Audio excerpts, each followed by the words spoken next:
예전에 올라오신 여러분을 주님의 이름으로 환영하고 축복을 드립니다. 다윗이 사울 왕에게 쫓겨다니다가 자기 나라에서 살아갈 수 없습니다. 그래서 이방 땅인 블레셋 가드 땅으로 몰래 숨어 들어갔습니다.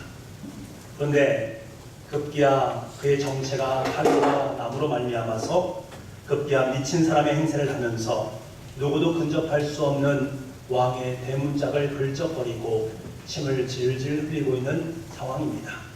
이로 인해 다윗은 가드에서 또다시 쫓겨나게 됩니다.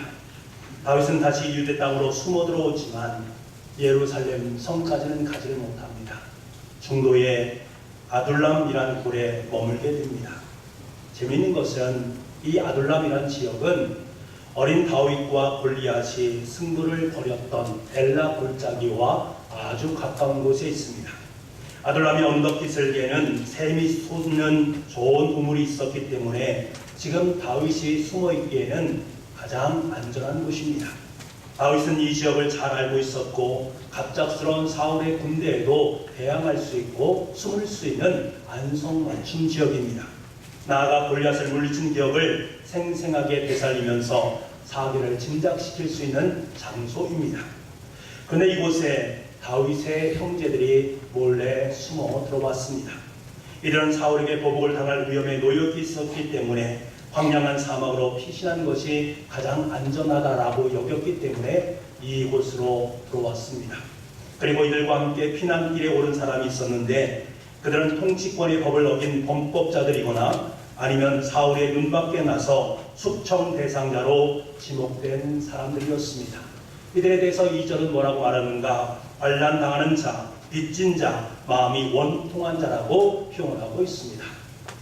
이들이 아둘람 굴 속에 모여들었습니다. 그 수가 무려 400명이다라고 성경은 말씀하고 있습니다.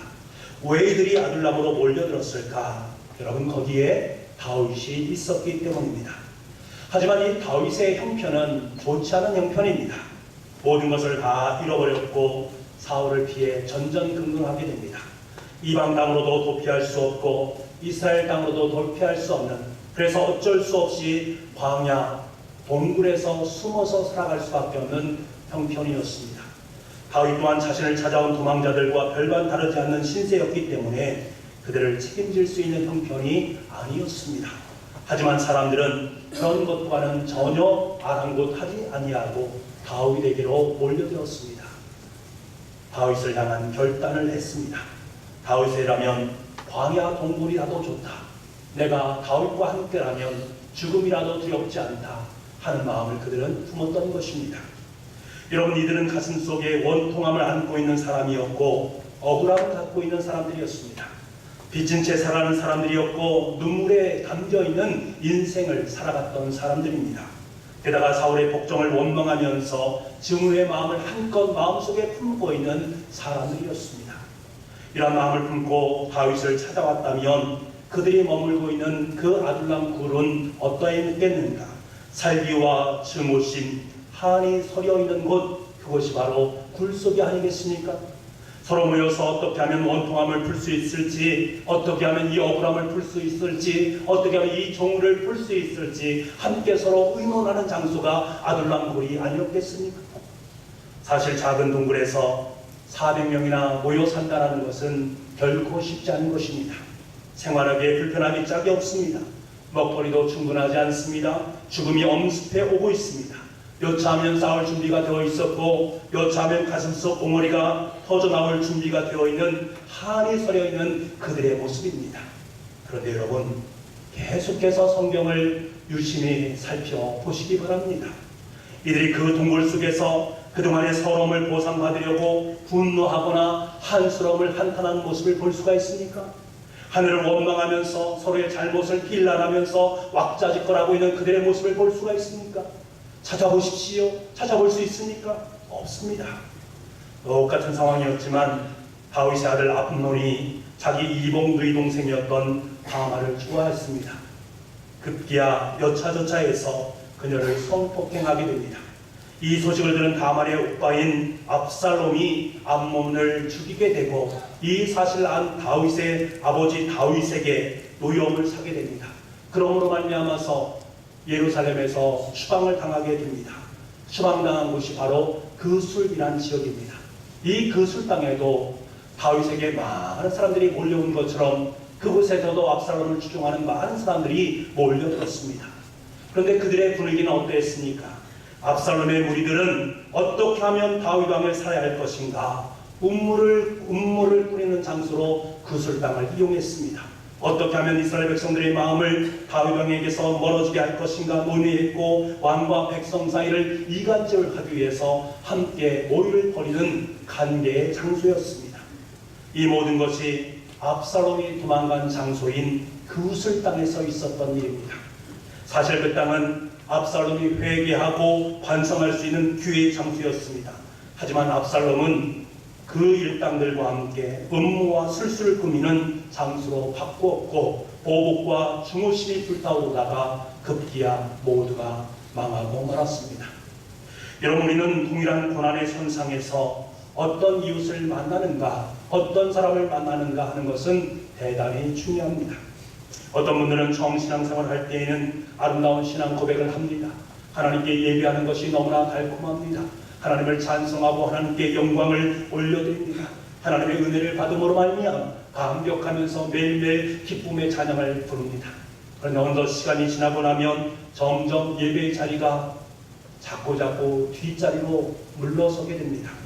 아름다웠던 신앙의 고백이 싸늘하게 식어가고 예배 시간에 하나님께 받은 은혜가 점점 사라져갑니다. 하나님의 말씀을 읽어도, 하나님의 말씀을 들어도 기쁨이 없습니다. 왜 그럴까? 왜 그럴까요? 많은 경우에 압살롬과 같은 거짓 사람들을 만난 결과이기 때문입니다. 압살롬과 같은 사람들과 그술에서 하나님을 향한 마음을 품으면서 하나님을 찬송하고 하나님께 영광 올려드려야 되는데, 사람들은 원망하고 쉬게 하는 마음을 품으면서 그들을 정죄하는 그곳에 어찌 하나님의 은혜가 임할 수 있겠습니까? 그러다 보니 처음에 가졌던 신앙의 순수함과 그 열정이 시간이 지나면서 점점 왜곡된 신앙으로 변질되어지고, 그럼에도 불구하고 나는 주님을 찬양하고 주님께 예배한다라고 말하면서 급기야 믿음 생활이 탈락의 자리로 들어가게 됩니다. 하지만 여러분, 아둘람굴에 모인 사람들은 사뭇 달랐습니다. 그곳에 모인 사람들의 모습을 보십시오. 억울함을 치면 다윗만큼 억울한 사람이 어디 있겠습니까? 그곳에 모인 사람만큼 억울한 사람이 어디 있겠습니까? 다윗이 잘못이 무엇입니까? 그곳에 있는 사람들의 잘못이 무엇입니까? 나라를 구하기 위함 아니었습니까? 이스라엘 민족을 위해서 나라를 지킨 것뿐입니다. 그가 스스로 왕을 해하려는 음모를 꾸민 적이 있습니까? 아닙니다.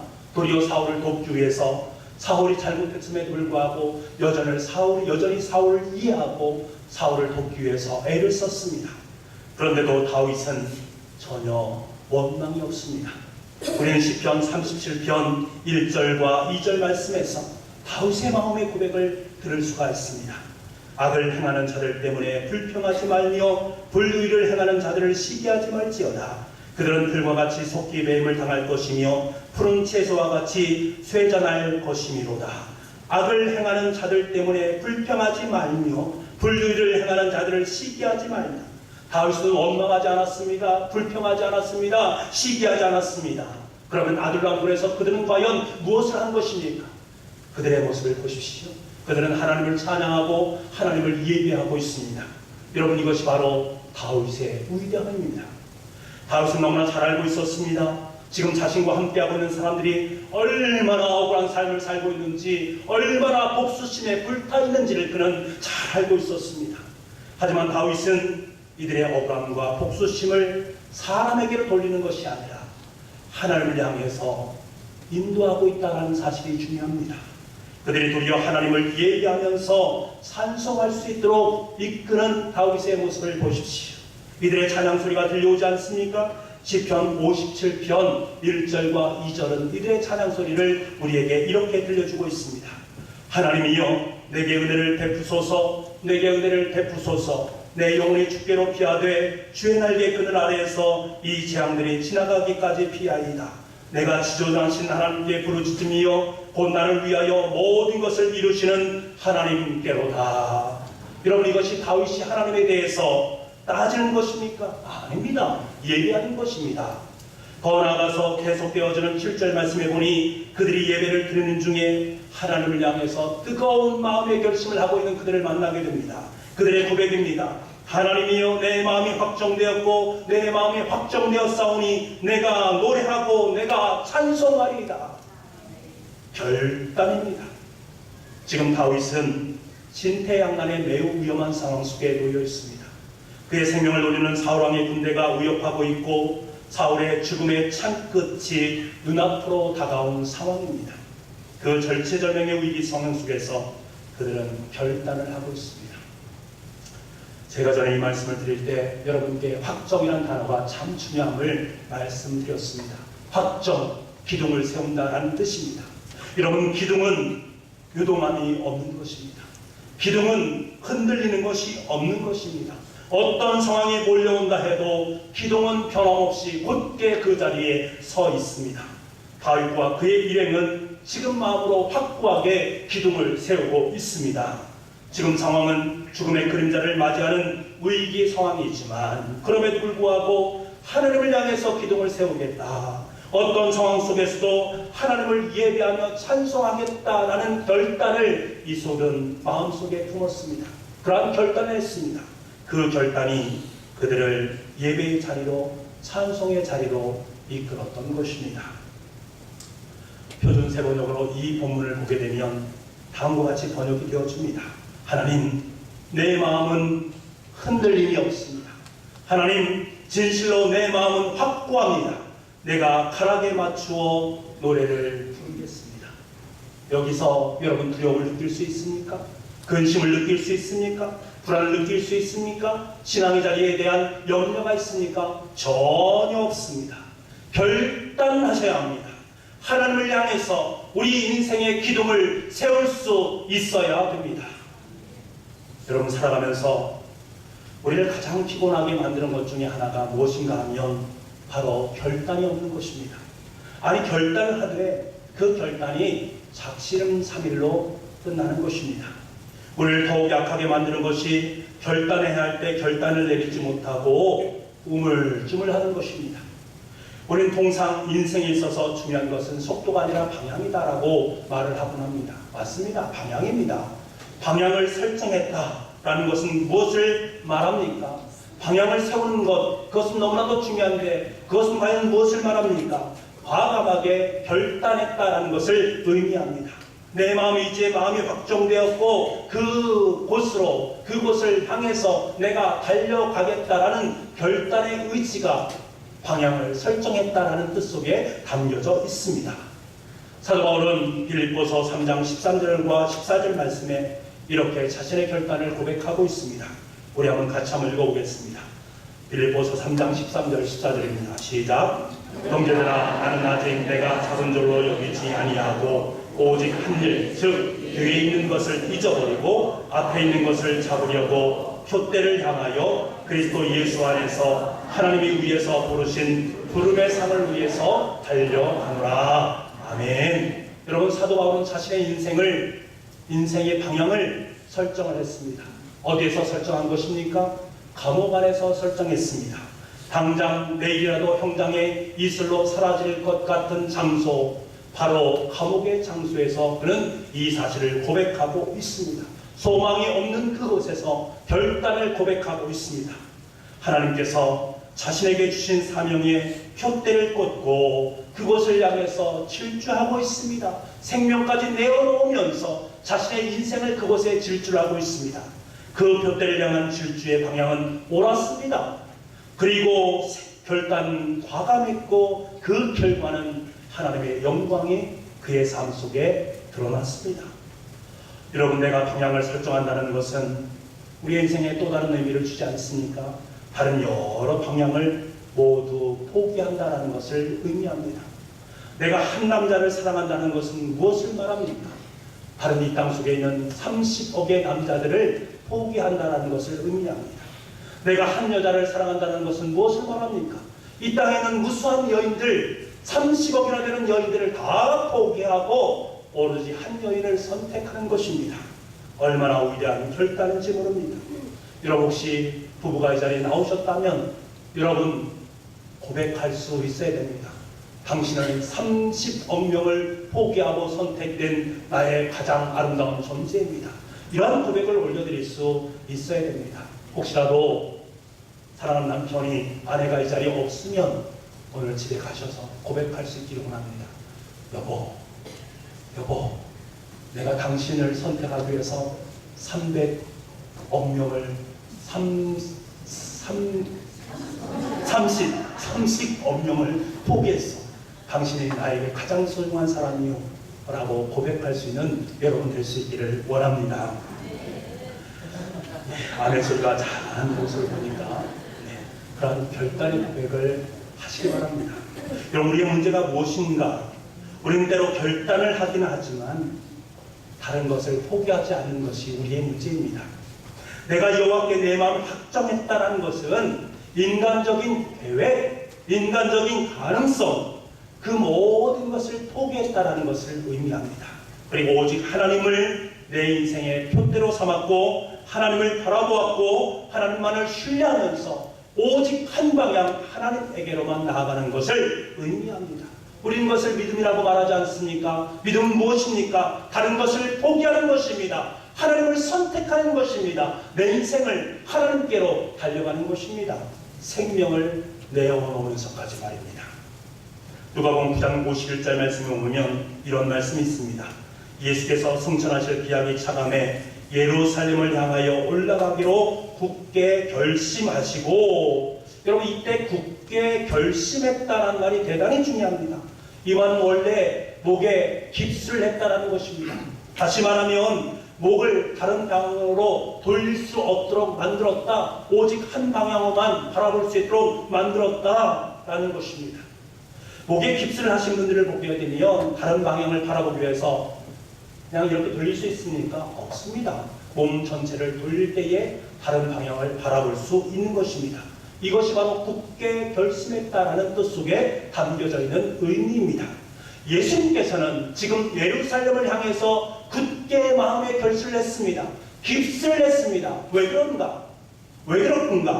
예루살렘에 올라가는 것이, 그곳에 올라가서 십자가에 못 박혀 죽는 것이 하나님의 마음이요 하나님의 뜻이기 때문에 그렇습니다. 이 뜻을 잘 알고 있었던 주님께서는 굳게 결심을 했고 자신의 목에 깁스를 하셨고 오직 한 방향 십자가만을 향해서 한 걸음 한 걸음 나아갔습니다. 우리 인생에서 때때로 문제가 되는 것은 무엇입니까? 뜻은 정합니다. 방향은 설정합니다. 그럼에도 불구하고 이곳저곳을 계속해서 두리번거리는 것이 우리의 문제입니다. 저는 신앙상담을 많은 성도님들과 함께 나누었습니다. 대부분 성도님들은 저와 상담을 나누기 위해서 이미 마음속에 작정하신 그것을 가지고 오십니다. 그리고 이미 해답, 방법 잘 알고 계십니다. 그럼에도 불구하고 그 모든 것을 고백하면서 저는 그 말을 다 들으면서 함께 상담을 합니다. 그럼 제가 그분들을 통해서 발견하는 것이 하나 있는데 자신의 문제는 너무나도 잘 알고 계십니다. 그리고 그것을 벗어날 수 있는 방법, 하나님과의 관계 속에서 그것을 찾아야 된다는 것 또한 너무나 잘 알고 있습니다. 그런데 불행하게도 자신들의 삶을 하나님께 고정하지 못하고 다른 것들을 바라보기 때문에 문제라는 것입니다. 신앙생활을 해야 되고 자신의 육신의 모습도 바라봐야 되고 형통과 처지를 바라봐야 되고 옆에 있는 형제를 바라봐야 되고 이것도 바라보고 저것도 바라봐야 되니까 한 곳을 바라볼 수 있는 여력이 없는 것입니다. 결단은 하긴 했는데 목에 깁스를 하지 못한 것입니다. 그러니 길을 떠나긴 했지만 여전히 두리번의 신앙이 되는 것입니다. 여러분들의 특징이 무엇인지 아십니까? 합리화입니다. 자신의 신앙에 대한 합리화, 자신의 상황에 대한 합리화, 자신의 육신에 대한 합리화. 그래서 언젠가는 하나님께서 잘 해주시겠지, 언젠가는 하나님께서 회복시켜 주시겠지, 언젠가는 그날이 언제입니까? 하나님이 문제입니까? 아닙니다. 하나님은 문제가 아니십니다. 문제는 나의 결심입니다. 한 방향으로 고정되지 못한 나의 문제입니다. 그 문제를 왜 하나님께 더 시주려 하십니까? 여러분, 그것은 합리화의 문제가 아니라 내 자신의 문제입니다. 다니엘은 뜻을 여러 번 정했습니다. 왕이 주는 진미와 포도주를 먹지 않겠다라고 결심했습니다. 왜요? 그것이 하나님의 뜻임을 알았기 때문에. 그는 약속했습니다. 하나님의 자녀로 삶을 살겠다라는 결심을 했기 때문에 그 뜻에 고정을 했습니다. 그리고 그것을 지켰습니다. 어느 날 왕의 총애를 받은 다니엘을 시기한 신하 몇 사람이 다니엘을 왕에게 모함을 합니다. 다니엘은 왕을 섬기는 것이 아니라 하나님을 섬기기 위해서 왕에게 기도하는 것이 아니라 하나님께 기도했다라고 모함을 하게 됩니다. 다니엘은 이것을 잘 알고 있었습니다. 그 소리가 다 들려왔습니다. 자신을 모함하고 자신을 죽이려고 하는 그들의 계획을 잘 알고 있었습니다. 만약 여러분 우리 상황 가운데 이런 상황이 펼쳐진다면 우리는 어떻게 하겠습니까? 아마 대부분은 이런 생각을 하지 않겠습니까? 마음속으로 기도하면 되지 뭐. 거창하게 무릎 꿇고 동중에 창을 열어서 하나님께 기도하지 않아도 하나님께서 내 마음속으로 기도하는 것을 잘 알고 계시지 않겠는가? 일단 살고 봐야 된다. 그리고 난 후에 하나님께 영광 돌리고 하나님께 기쁨을 드리면 되지 않겠는가? 스스로 위로하고 스스로 합리하면서 삶을 살아가지 않겠습니까? 하지만 다니엘은 정한 뜻을 이루기 위해서 하나님을 향해 목에 깁스를 냈습니다. 에스더도 그랬습니다. 어쩌다 보니 남의 나라에 가서 왕과 되었습니다. 이스라엘 백성들이 몰살당할 위기에 처했습니다. 그의 외삼촌인 모르드게가 찾아와서 민족을 위해서 결단해야 된다라고 말합니다. 에스더가 모른 척할 수도 없습니다. 자기 자신은 왕궁에서 편안하게 있을 수 있었지만 그는 마음속에 여러 가지 생각을 가질 수밖에 없었습니다. 에스더가 다시 모르드게를 만납니다. 그리고 난 다음에 뜻을 정했다라고 고백합니다. 내가 4월 동안 기도할 터니 당신들도 나를 위해서 기도하십시오. 죽으면 죽으리라 내가 결심했습니다 라는 그것을 고백합니다. 이 에스더의 결단, 여러분 간단해 보이십니까? 전혀 그렇지 않습니다. 이런 상황 속에서 하나님의 일을 선택할 것인지 사람의 일을 선택할 것인지 하나님의 백성 앞에 순종할 것인지 아니면 자신의 명예와 안위를 택할 것인지 결단하는 것 쉬운 것입니까? 아닙니다. 너무나도 어려운 것입니다. 왜요? 이 일이 자신의 목숨이 달려있기 때문에 그렇습니다. 이 목숨이 달린 일 앞에 간단하게 어떻게 그것을 해결할 수 있겠는가? 그럼에도 불구하고 에스더는 죽으면 죽으리라 목에 깁스를 했습니다. 그 결과 이스라엘은 전체가 살아나는 놀라운 은혜를 경험하게 되었습니다. 여러분 혹시 지금 고난의 밑바닥에 계신 분이 계십니까? 바로 지금이 결단할 때입니다. 답답하십니까? 하루하루가 힘이 드십니까? 생활이 어려우십니까? 신앙생활이 너무나 힘드십니까? 지금이 바로 결단할 시간입니다. 우리의 고난 속에는 반드시 결단이 필요합니다. 그런데 많은 사람들은 이 결단 앞에서 미적미적합니다. 그래서 절호의 기회를 놓치는 경우가 얼마나 많습니까? 어떤 사람은 미련을 갖다가 그 기회를 놓칩니다. 어떤 사람은 욕심 때문에 결단해야 될 절호의 찬스를 놓칩니다. 어떤 때는 아무것도 아닌 허영과 허세 때문에 물질 때문에 마지막으로 하나님 앞에 나아갈 수 있는 절호의 기회를 놓치는 경우들을 종종 만나게 됩니다. 그래서 그의 인생의 고난이 더욱더 길어지는 것입니다. 그때마다 우리는 하나님을 원망합니다. 하나님 왜 이렇게 내 인생 속에 고난을 길게 만들어 가십니까? 하나님 문제입니다. 하나님 문제입니다. 라고 우리는 하나님을 원망할 때가 얼마나 많이 있습니까? 얼마나 안타까운 일입니까? 결단은 우리 인생에서 너무나도 중요합니다. 사랑하는 부부가족 여러분, 그 누군가가 하나님 앞에 나아가 결단했을 때 그의 영향력의 파장은 너무나 큽니다. 다니엘과 에스더의 결단은 민족을 살리는 파장을 일으켰습니다. 주님의 결단은 저와 여러분을 구원했을 뿐만 아니라 온 인류를 살리는 구원의 파장을 일으켰습니다. 그리고 저와 여러분의 결단은 우리 가정을 살렸고 우리 교회를 든든하게 세워가는 밑거름이 되었으며 여러분의 주위에 있는 분들의 생명을 살리는 파장을 일으켰습니다. 사랑하는 여러분, 우리는 지금 러브153 전도잔치를 진행하고 있습니다. 전도는 마음의 결단이 없이는 불가능한 것입니다. 결단이 없는 그곳에 어찌 성령님께서 역사하실 수 있겠습니까? 우리가 전도 대상자를 작정하고 기도하려고 하는 그 마음이 없는 그곳에 어찌 하나님께서 개입하실 수 있겠는가? 어찌 보면 전도라는 이 말 자체가 저와 여러분에게는 큰 고난으로 다가올 수도 있습니다.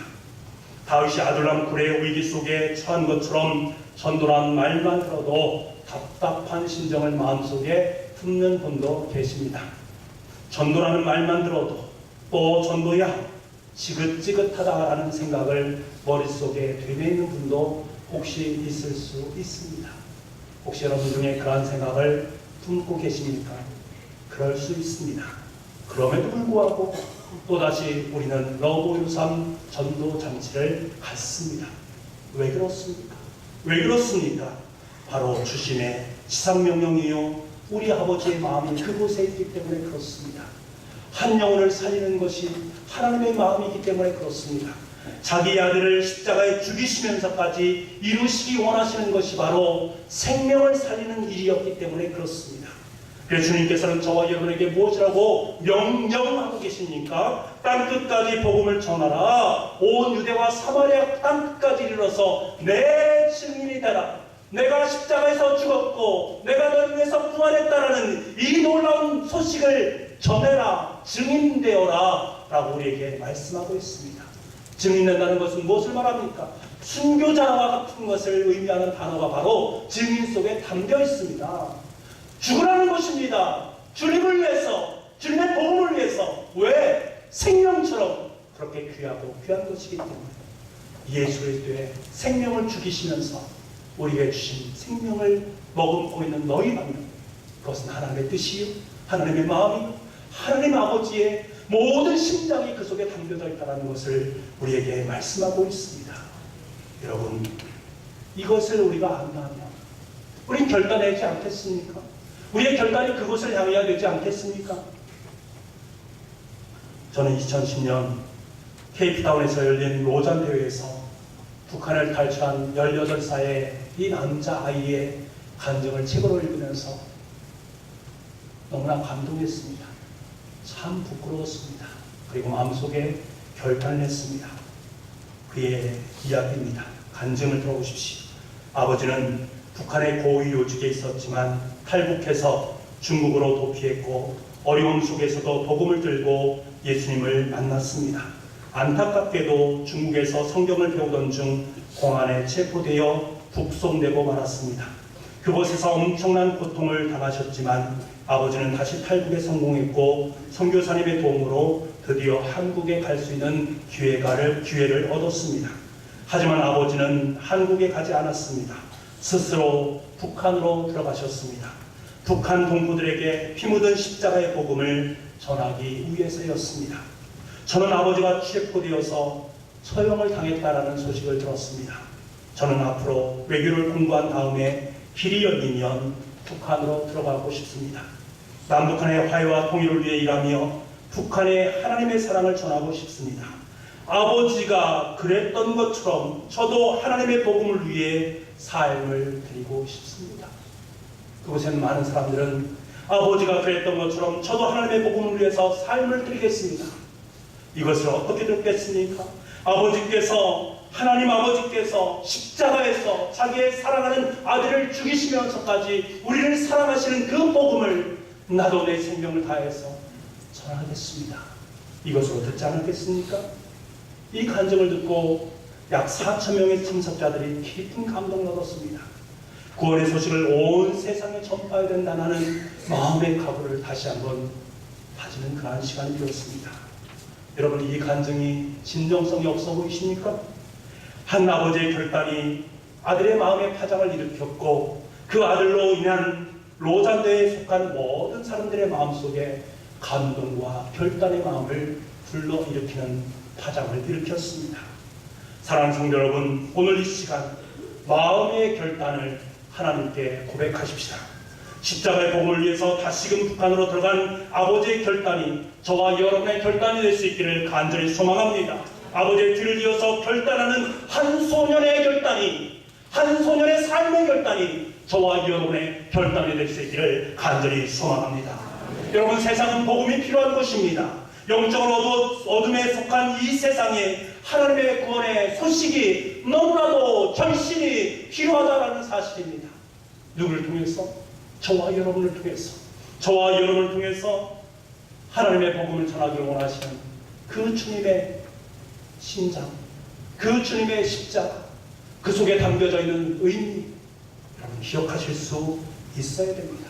이것을 아는 사람이라면, 이것을 경험한 성도라면, 우리는 십자가 앞에 서 있는 사람이라면 결단할 수 있습니다. 하나님의 기쁨의 사역인 전도의 사역에 내 온 마음과 내 목숨을 내어놓을 수 있습니다. 왜? 그것이 하나님의 심장이기 때문입니다. 고난 속에서 결단은 빛을 발하게 되어 있습니다. 저와 여러분의 신중의 결단이 온 우리의 구원의 기쁨의 감격의 소식을 함께 나눌 수 있는 아름다운 결단이 될 수 있는 이 시간 될 수 있기를 간절히 소망합니다. 기도하겠습니다.